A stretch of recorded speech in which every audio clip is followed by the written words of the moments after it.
আসসালামু আলাইকুম everyone, welcome back to my channel Panchmishali রান্নাঘর।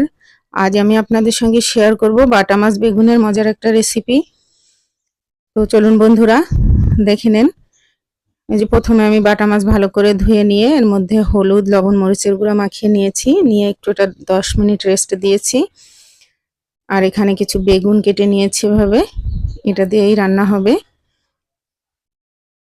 তো প্রথমে তেল গরম বসিয়ে দিলাম।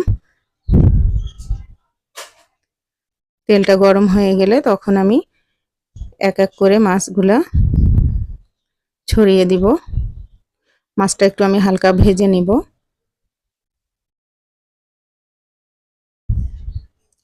এক পাশ হয়ে গেলে আর এক পাশ উল্টে দিব।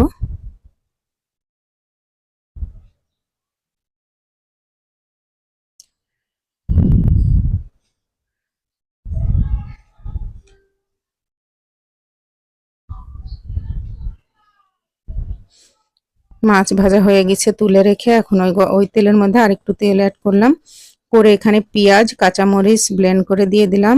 আর দিয়ে দিলাম 1 চা চামচ রসুন বাটা, হাফ চা চামচ আদা বাটা, আর দিব এখানে স্বাদ মতো লবণ, হলুদের গুঁড়া দিয়ে দিলাম হাফ চা চামচ। দিয়ে এখন মশলাটাকে আমি ভালো করে কষিয়ে নিব। ভালো করে কষিয়ে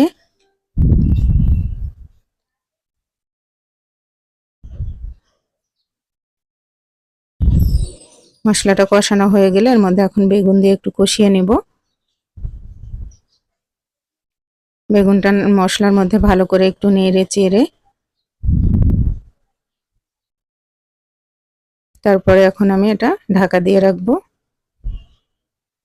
ঢাকা দিয়ে দিয়ে কষিয়ে নিব। বেগুন থেকেও পানি বের হবে, ওই পানিতেই কষানো হয়ে যাবে আর কি।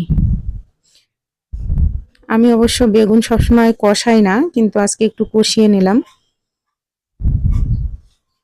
বেগুনটা আমার কষানো হয়ে গেছে, এখন আমি এখানে ঝোলের পানি অ্যাড করব। পানিটা কিন্তু অবশ্যই গরম পানি হতে হবে, এখানে ঠান্ডা পানি দিলে কিন্তু বেগুনটা একদম ঠসকা লেগে যাবে। তারপরে আমি ঢাকা দিয়ে রান্না করব। ঝোলটা ফুটে উঠলে এ পর্যায়ে আমি এখন মাছগুলো এর মধ্যে দিয়ে দিব,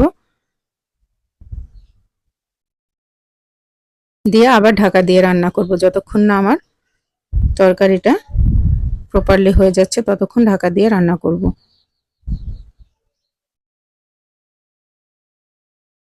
দেখুন বন্ধুরা, তরকারি প্রায় শেষের পথে। এ পর্যায়ে আমি এখানে একটু ধনেপাতা অ্যাড করব।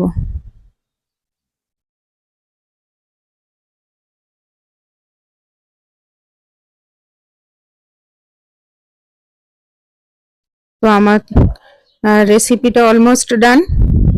দেখুন বন্ধুরা, খেতেও মাশাআল্লাহ ভালোই হয়েছিল। তো এরকম রেসিপি পছন্দ হলে অবশ্যই লাইক, কমেন্ট, শেয়ার করে দিবেন। ফেসবুকে দেখলে ফলো, ইউটিউবে সাবস্ক্রাইব করে আমার পাশে থাকবেন বন্ধুরা।